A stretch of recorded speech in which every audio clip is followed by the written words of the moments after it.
Program makan siang gratis menjadi andalan dari pasangan Prabowo Gibran bakal masuk dalam RAPBN 2025, Saudara. Namun, Menteri Keuangan meminta pemerintah mewaspadai kemungkinan terjadinya defisit anggaran. Sidang kabinet yang dipimpin Presiden Joko Widodo di Istana Negara hari ini disebut membahas rencana kerja pemerintah 2025. Salah satu yang dibahas yakni program makan siang gratis calon presiden dan wakil presiden Prabowo Subianto, Gibran Rakabuming Raka. Menteri Investasi, Kepala Badan Koordinasi Penanaman Modal BKPM, Bahlil Lahadalia mengungkap, program makan siang gratis akan masuk RAPBN 2025.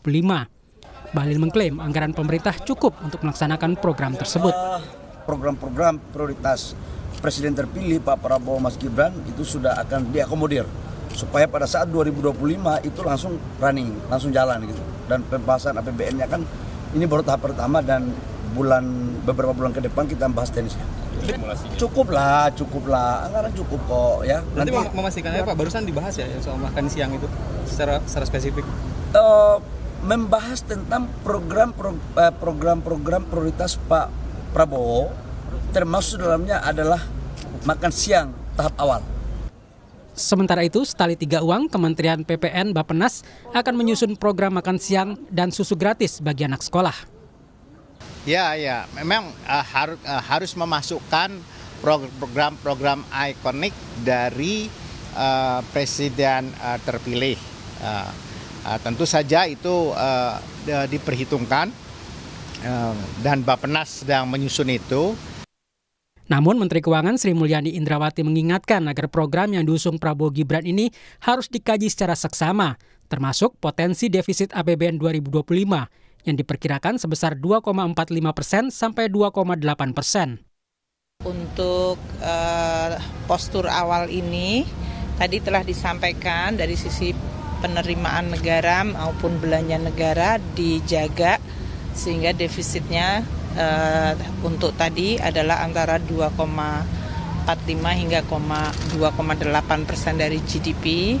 Bapak Presiden meminta agar itu betul-betul dikendalikan dari sisi defisitnya. Menurut anggota Dewan Pakar TKN Prabowo Gibran, Budiman Sujatmiko, makan siang dan susu gratis bagi siswa sekolah membutuhkan kebutuhan pangan yang besar. Jumlah beras yang dibutuhkan sekitar 6,7 juta ton. Sementara kebutuhan daging ayam per tahunnya mencapai 1,2 juta ton dan daging sapi 500 ribu ton. Sementara itu kebutuhan ikan dan sayur mayur diperkirakan mencapai 1 juta ton per tahun. Untuk program susu gratis kebutuhannya sekitar 4 juta kiloliter per tahun. Perkiraan biaya makan siang gratis per porsi sekitar Rp10.000 hingga Rp30.000. Sementara biaya susu gratis sekali saji sekitar Rp3.000 hingga Rp5.000. Jika diperkirakan total siswa yang menerima program makan siang gratis mencapai 47,5 juta ton, merujuk pada data Kementerian Pendidikan, maka total anggaran yang diperlukan per tahunnya mencapai sekitar 148,4 triliun hingga 399 triliun rupiah. Anggaran untuk makan siang gratis ini jauh lebih besar dibanding anggaran kesehatan yang mencapai 187,5 triliun rupiah, ketahanan pangan 114,3 triliun rupiah, dan program subsidi 286 triliun rupiah. Pemerintah harus menghitung dengan cermat agar program makan siang gratis ini jangan sampai membebani alokasi subsidi yang sudah ada bahkan keuangan negara dari sisi fiskal. Tim Liputan Kompas TV.